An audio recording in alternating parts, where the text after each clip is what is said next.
is our speaker today. Rez Gardi is an international lawyer, a Harvard Satter Human Rights Fellow, and a human rights advocate. She's a co-managing director for Refugees Seeking Equal Access at the Table, or RSEAT, a refugee-led initiative seeking to solidify commitments from states to enshrine refugee participation in the global refugee regime. She is the founder of Empower, a refugee youth-led organization aiming to address the underrepresentation of refugees in higher education. And she's also a co-founder and adjunct research fellow at the Center for the Asia Pacific Refugee Studies, an academic institution based at the University of Auckland, which responds to challenges of forced displacement through evidence-based scholarship and high-impact research to inform positive approaches to support people forcibly displaced by both climate change and conflict-induced displacement.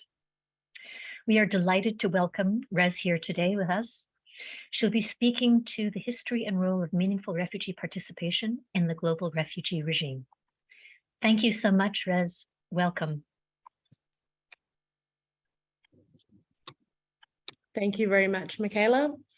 Ena mana reo, ena mana feo o te ao, tēnā koutou katoa, tēnā au, ko Zagros te maunga, ko Tigris te awa, ko Gardi te iwi, ko tika tangata te waka, ko Rez Gardi aho, no reira, tēnā koutou, tēnā koutou, tēnā koutou katoa. My name is Rez Gardi. I'm a former refugee. I'm Kurdish and I was born in Pakistan as a refugee, and now I call Aotearoa, New Zealand home, despite me not being based there at the moment. I greet you in Te Reo Māori, the language of the tangata whenua, Indigenous people of Aotearoa, New Zealand. I also want to acknowledge the ancestral lands of wherever each of you is calling in from and recognize the long-standing significance of these traditional lands for Indigenous nations, past and present. I also want to acknowledge the many Indigenous nations who have long-standing relationships with the territories upon which the York University campuses are located, that is home to many First Nation, Inuit and Metis communities. And while we are not physically present and are tuning in virtually, I also want to acknowledge the ancestral lands of the Anishinaabe Nation, the Haudenosaunee Confederacy and the Huron-Wendat. Thank you all so much for taking the time to join me today for this discussion on refugees and the governance of the international refugee response. Accountability and participation are now understood as central to collective action in response to most global human-centered issues, and the same is true in discussions of responses to the needs of refugees. When the UN General Assembly affirmed the Global Compact on Refugees in 2018, it acknowledged that responses are most effective when they actively and meaningfully engage those that they're intended to protect and assist. In response, the question is, how can meaningful refugee participation enhance global responses to displacement, especially in the governance of the global refugee regime? So in discussing how meaningful refugee participation has worked and the substantive value that it has added to governance at a global level, I want to share a little bit of my own background, the work that we're doing with RSEAT, and a specific example in one aspect of the governance of the international refugee system, namely the ATCR, the annual tripartite consultations on resettlement, which arguably is the most important dialogue on third country solutions. So I have about 45 minutes to discuss this topics, and I understand that afterwards it will be open for questions. So I'll go through a little bit of an informal way of covering the content, and wherever we end up, we'll use the remainder, hopefully more time for questions and discussion. So with that in mind, a little bit about my background. As I mentioned, I come from a refugee background, and as a Kurdish stateless refugee minority, we're a minority within minorities because of the fact that we are, as Kurdish people, across 4 different regions, the Iran, Iraq, Turkey, and Syria borders, and have no independent state of our own. There are approximately 40 million Kurds internationally, and so we are widely recognized as one of the largest nations in the world without a sovereign state. I learned about the denial of human rights and lack of justice before I knew what those concepts meant legally through law school. As refugees, the circumstances we are born into are shaped by powers that are beyond our reach, yet we are the ones that live the consequences of persecution and displacement and the laws purportedly used to provide pathways to protection. As a refugee, going through the legal processes of refugee status determination, identification, credibility assessments, and asylum proceedings can be disempowering and frustrating. We are subject to laws and systems that were not created for us or by us. While it is referred to as refugee protection, in many ways, in many parts of the world right now, it closely resembles a system that is often designed to protect against us, to keep us out rather than to protect us. And while we all know that theoretically seeking asylum is recognized internationally as a right, in practice, many asylum seekers continue to be treated as criminals today. The political discourse on refugees has shifted from seeing us as at risk to now seeing us as a risk. Paradoxically, a system designed to protect some of the most vulnerable people in the world can make us feel even more vulnerable and helpless, further exacerbating the pain of fleeing from our homes. We find ourselves tasked with navigating the complexities of legal systems, often in languages foreign to us, to reach some semblance of protection afforded under the Refugee Convention as recognized refugees.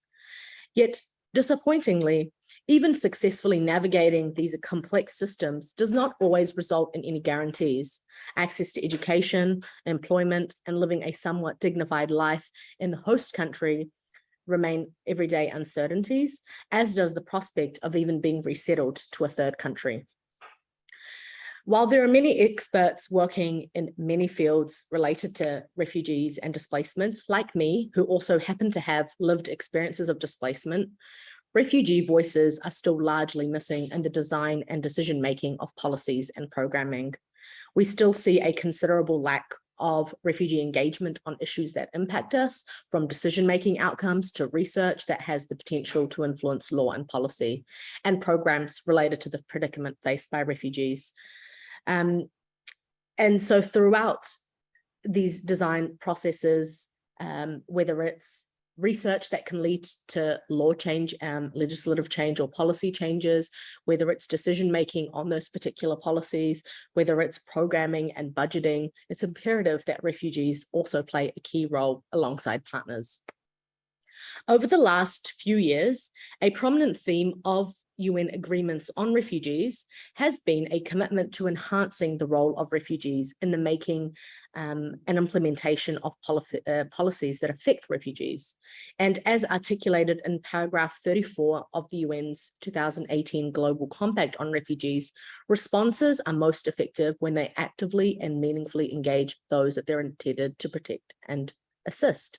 And this article is significant for many refugee advocates like myself and others, because we were involved in the background of negotiating, discussion, advocacy to get this article even included. And so seeing the first draft of the Global Compact on Refugees and the amount of feedback that refugee advocates had put into that document, and then the final version, there are huge differences, but it is still a win to be able to have this paragraph included that highlights the importance of refugees being involved in solutions, essentially, is what it's saying. So with respect to refugee participation, we have come a long way over the years. And I can give a little bit of my own personal experience. I became quite active in refugee advocacy, first at the global level back in 2015, 16, around that time. And so from a personal perspective, my first interaction with global advocacy was being invited to tell my story at these events in Geneva, and then politely ushered aside while the experts discussed some of the main topics of discussion and policies. And often that was the reality for many other refugee leaders being invited to speak in those forums, and refugee advocates and community leaders coming from forcibly displaced backgrounds. And then slowly the move from telling our story to being able to give some content, but content that was very tightly vetted by whoever was inviting us to speak. So whether that was a UN agency, an INGO, or an NGO, carefully vetted our interactions and interventions on these panel discussions, and sometimes even largely reformulated the discussion points that we wanted to present. Now, for me on a personal level, and I don't know how others responded to this, but I was a very young law student at that point, just nearing the end of my law degree, and little experience in the global advocacy space, and really just grateful for the opportunity to be in this space, and still relatively scared and nervous about what my involvement meant. And so I found it very difficult to push back and say, I don't accept this, or you cannot tell me what I can and cannot say. There were times there were slight pushbacks on my side, changing some of the wording that had been placed in back to how I would say it, or what my intended comments would be. But this was very slow in terms of power dynamics, inability to understand what the repercussions would be, and many other factors that really found it made it quite challenging to push back more forcefully. And then now seeing about 6 years later what the difference in my engagement is at the global level back to what it was when I first started. So 6 years is a relatively short time frame in the global advocacy world. So when I say we've come a long way over the years, in my experience, there have been huge advancements even in the type of participation that we're seeing. There's been an increased recognition of the value of meaningful refugee participation in both global and national refugee policy processes. And I'll talk a little bit more about this when I speak about RSET's work. The global community has recognized the value of refugee participation at global fora, so beyond the paragraph 34 in the Global Compact on Refugees, also in particular meetings of UNHCR at the ATCR, at the Global Refugee Forum, and other high-level events throughout the UNHCR's calendar. There have been acknowledgements that refugee participation and engagement contributes to solutions that are more sustainable and more impactful, that they can lead to more innovative forms of advocacy and the development of policies that are closer to the reality on the ground. And so in thinking about what this recognition has been and what it looks like, I want to use the example of the ATCR, the annual tripartite consultations on resettlement. Now, the tripartite refers to UNHCR, states, and NGOs. So surprise, who's missing from these tripartite consultations? Who's missing from that relationship? The ATCR began in 1995, and it was only 26 years later, in 2021, that we began to collectively challenge the tripartite nature of the consultations by recognizing refugees as integral partners in these discussions, not as just participants. So I want to acknowledge that I'm not saying that it was only in 2021 that refugees became involved in the ATCR. But what I mean is that for many years earlier, it had been on a quite ad hoc basis. So there were occasions where NGOs supported refugees to attend the ATCR, and we saw strong NGO and civil society support for refugee participation coming from Canada and coming from Australia. And when countries were hosting, for example, the UK or New Zealand and other countries, that when they were the co-chair for the ATCR, they did support meaningful refugee participation by inviting refugee delegates to be involved in their processes. But it was largely on an ad hoc basis, is what I mean to say. So we really started challenging the ad hoc nature and challenging the tripartite nature of the consultations around 2020 to 2021, I would say. So in 2020, under the ATCR's co-chair, when the co-chair was Canada, we presented a concept note about what meaningful refugee participation would look like. And we got a lot of support from the Canadian civil society and Canadian government at that point on our concept note.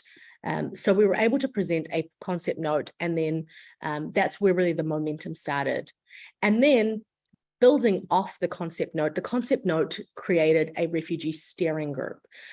So under Canada's chair, we established a steering group, and then the next year, refugees were directly involved in the planning and organizing of ATCR for the first time.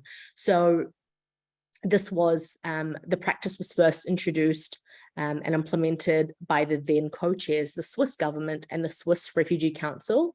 And so that was the first time that following Canada's really meaningful support of our concept note and creating a refugee steering group for the ATCR specifically, the Swiss built on the foundation laid by the co-chairs that year and brought the refugee steering group into the planning and organizing meetings. So the first time it happened was in 2021. Then again, this year in 2022, alongside the co-chairs, the United States government, Refugee Council USA, and UNHCR. So over the years, refugees have gone from participating on an ad hoc basis in the ATCR to now having a full seat at the table alongside the co-chairs, helping to shape and co-design the agenda and identify priorities for discussion. There were over 35 refugees attending the ATCR this year as part of refugee delegations, NGO delegations, and as part of the official state delegations for Canada and the US. Beyond participation in these consultations, refugees contributed as experts, sharing their skills, experiences, and expertise on numerous panels throughout the ATCR. Most crucially, I want to emphasize that refugees were not simply identified to speak on panels due to their lived experience, as was previously the case, being invited because of their refugee journey and then just asked to share their stories, but they were actively sought out for their aptitude and ability to speak substantively on the subject matter, as would happen with any other expert. And this approach is really critical because it distances us from the damaging practice of tokenization and moves us toward the vision of a better global refugee regime through the realization of meaningful refugee participation. So we've made good progress on meaningful refugee participation through ATCR and what I believe is a systematic and transformative engagement of refugees. It's not perfect, but being involved from the first meeting all the way up to the lead up of the actual ATCR event is quite revolutionary for the ATCR process itself, considering the ad hoc nature in the past. And so the next step would be formally embedding what has already become a norm over the last couple of years and has been continued again for the next ATCR, which is under Ireland's chair.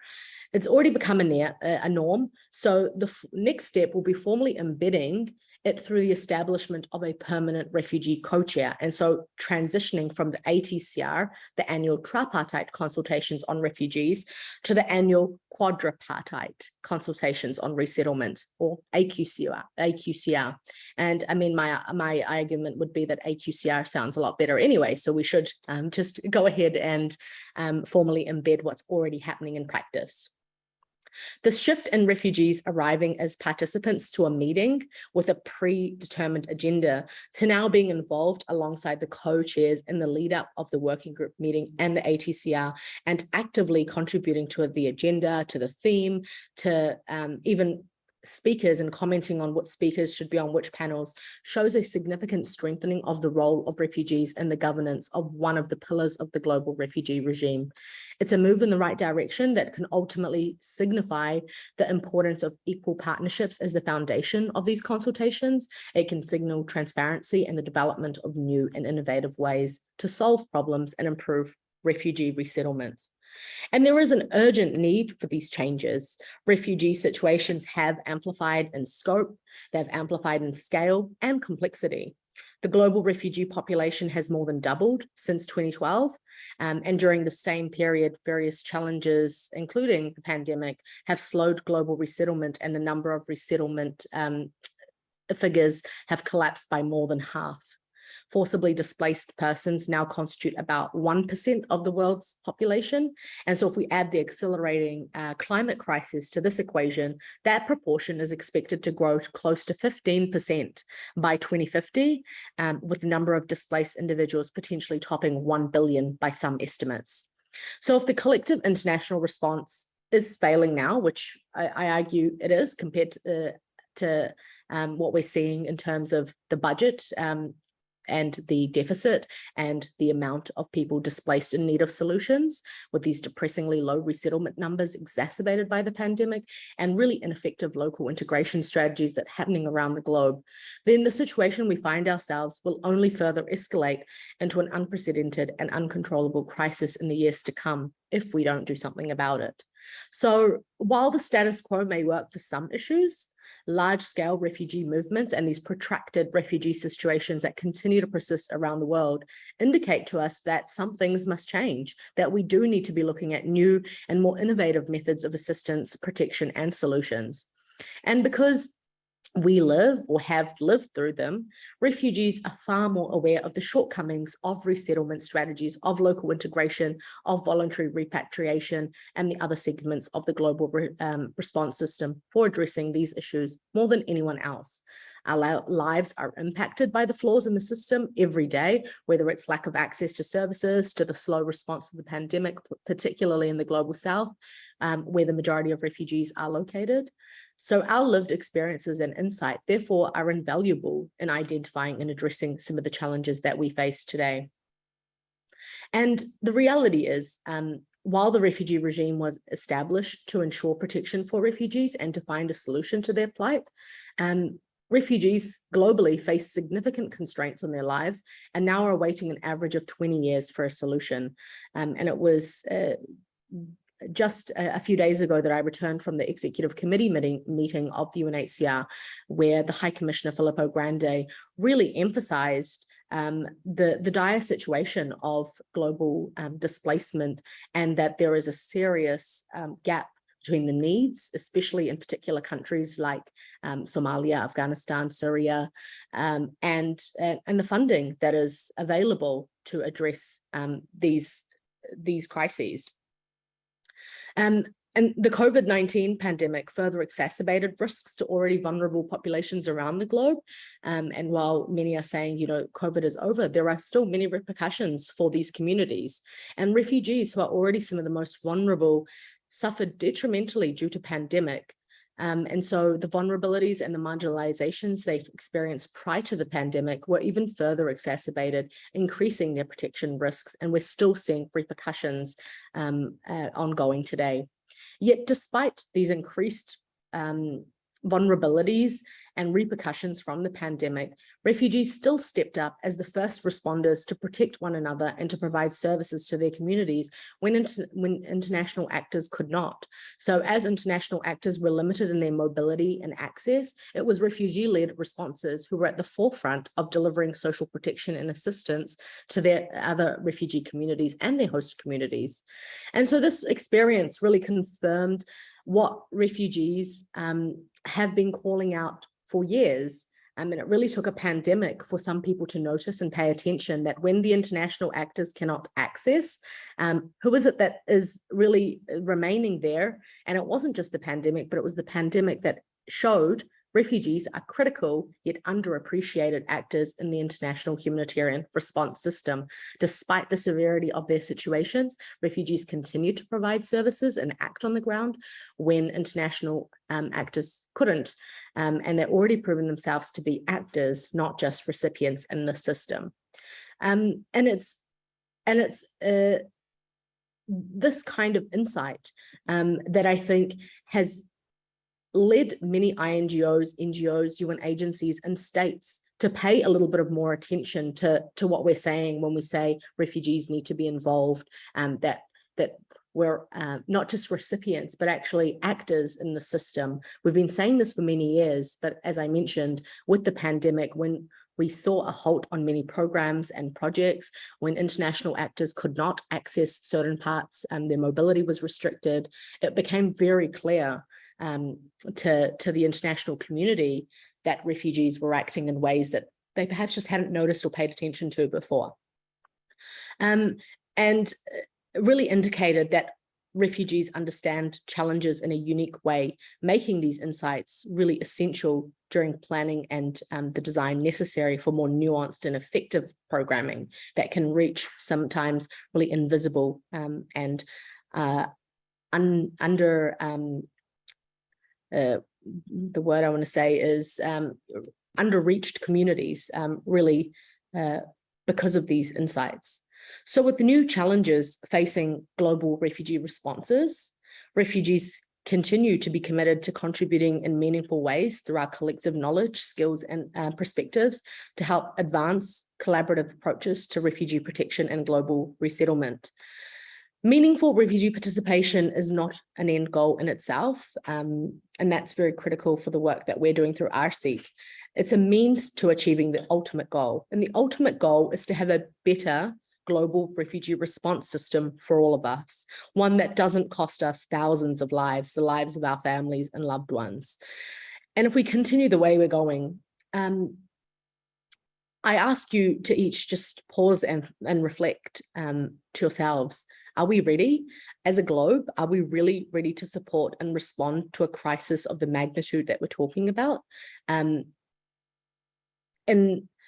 you know, it's not a trick question, and there's not really an answer, but I guess what I want you to think about is, if things are going the way that they are, and with the predictions of what global displacement could look like in the years to come, we need to desperately change the way we're doing things. But here's the positive note: we are capable of that. And the reason I say that is because it just takes us a moment to reflect about the responses that we saw. And this is, again, another point that the High Commissioner highlighted in the event just last week. There were states that took immediate measures to respond to emergency crisis situations. The global support for Ukrainian refugees was really an inspiring manifestation of our shared responsibilities and the power of decisive collective action. So countries really corrected decades of debilitating resettlement processes to deliver very speedy responses to the Ukraine war. And so, as the High Commissioner noted, we are capable. Europe can deal with these really large resettlement figures because in a very short time, they were able to resettle something like 7 million Ukrainian refugees. And so the capacity is there on account of many nations. And to use his words exactly, if it is possible to do it in a situation in response to Ukraine, but it's not possible for other countries which are facing severe displacement figures as well, then there's only one reason for that they're racist policies, to use his words exactly. So I think the reality is that we've seen countries act very swiftly, and so it presents an opportunity for growth and recommitment to tackle challenges that face all refugees, no matter where they're from or how they look. Global response to crisis situations should not come at the expense of other refugee groups, nor should access to safe and durable solutions be dependent on race, religion, sexuality, ethnicity, or any of those personal identifications.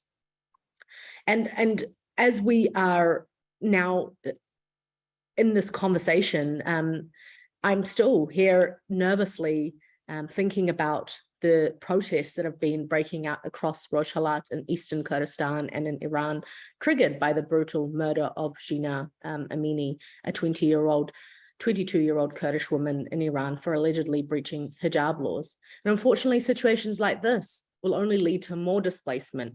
And so we need to already be thinking about how will we as a globe respond in a non-discriminative, human-centered way to protect individuals who are displaced.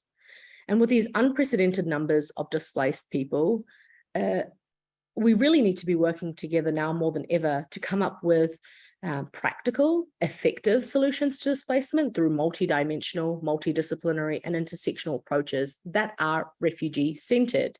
And so, you know, thinking about all of this and how meaningful refugee participation fits in Meaningful refugee participation can help transform the challenges that we're facing, can help transform the global refugee response system to be more equitable, to be more effective, to be more responsive and legitimate.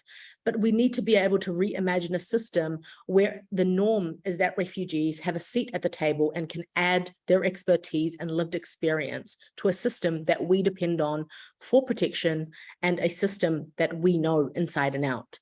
And so by including refugee perspectives, decision makers can access more information to better identify problems, be able to address gaps in services, and receive input directly from the ground that can lead to more innovative solutions. And so with all this in mind, that should be a compelling enough argument, but unfortunately that enough sometimes does not work on its own. And sometimes we're forced to think more about the economic returns and investment. And even if that's where states or INGOs and NGOs want to turn to, we can still make those arguments too. We can argue that including refugee perspectives can ensure a better return on investment. Considerable amounts of money are already being put into programming and projects. So refugee participation can ensure that resources and funding are going where they're intended to go, and that they're invested into equitable, accessible, and durable solutions for communities. And so that it is actually making the impact that it's intended to be having. Finding these best responses and solutions really requires each of us to be rethinking how we partner with refugee experts and refugee-led organizations and communities. And how do we use the findings and translate that into impact? How do we use these the input that we're getting from refugees with their lived experience of displacement for the development of policies that are closer to the reality on the ground?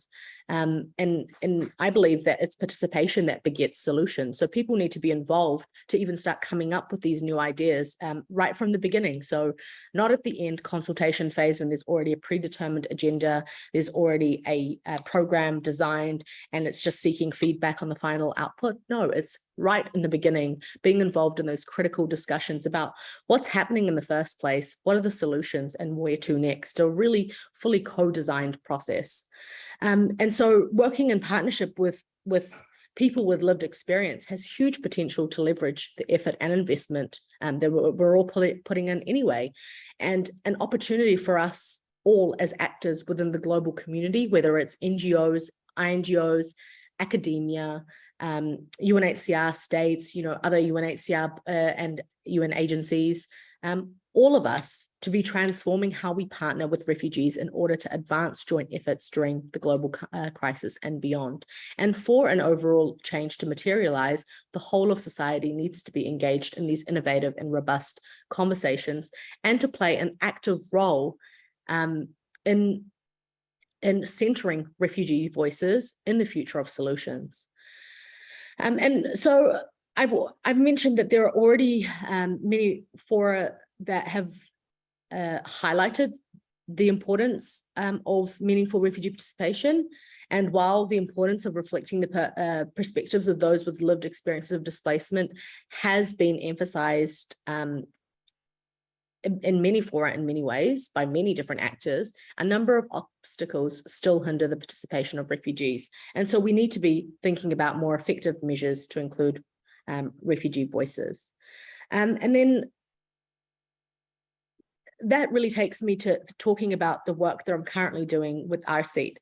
And now, firstly, our seat, with my New Zealander accent, it just sounds like our seat, but with your North American accents, it's going to sound like our seat, and that's what it's intended to sound like. Our seat stands for Refugees Seeking Equal Access at the Table. So our work is primarily focused on changing the reality of refugees being left out of the conversation about policies that directly affect our lives. We work with states in particular. Now, the rationale for that is we're working within the global system UNHCR's mandate is state-centric. States decide the budget, states decide the priorities, and so we're operating with a very state-centric system. And so if it's states that are calling the shots, then our theory of change is that refugees need to be influencing states to achieve the outcomes that we want. And that's not to say the other avenues are not important. For example, equally important to be working refugees within UN systems, refugees within academia, within INGOs and civil society.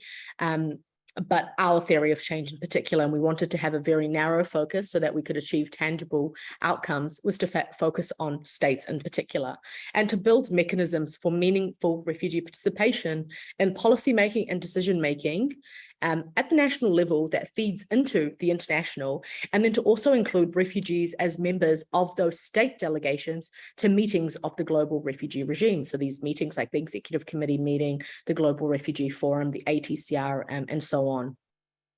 And through our work, we've now been able to contribute to establishing mechanisms in Canada, the US, New Zealand, and Ireland. And we're in the process of setting up similar mechanisms in a number of other countries that we're actively working in, such as Mexico, Colombia, Kenya, Germany, Switzerland, among some others. These mechanisms identify refugee advocates with lived experiences of forced displacement who bring experience and expertise in their contributions to policy discussions. We can use these mechanisms that we have to ensure that refugees can participate in a sustained and substantial way in all the discussions within the UN system that affect refugees. And so this really goes hand in hand with the General Assembly's affirmation in the Global Compact on Refugees in 2018, the paragraph 34 that I've already mentioned, that acknowledges responses are more effective when they actively and meaningfully engage those they're intended to protect. And that's exactly what we're trying to do through the work of RC, build these mechanisms that feed into the state participation in the global system. So it's shaping states' interactions and their commitments at the global scale, and hopefully having a ripple effect to create a norm in the international system. And so for our further discussion about our theory of change and what we mean by establishing a norm of meaningful refugee participation, I can guide you to an article that I co-authored and published with Professor James Milner and Mustafa Alio, specifically about building a norm about meaningful refugee participation. So in line with that, I hope that together we can all produce positive outcomes through collaborative approaches, the global challenges. There is a lot of work that needs to be done, but we do need more stakeholders beyond the traditional stakeholders that we ordinarily think about when we think about global refugee responses. We need more partnerships and we need more ambitious goals. But most importantly, we need refugees at the table to address the gap between policy at the high level and the reality on the ground. So I will stop there and hopefully engage in some meaningful discussion. But on that note, tēnā koutou, tēnā koutou, tēnā koutou katoa. Thank you so much, Rez. That was an interesting and stimulating presentation. And there are some questions already in the chat.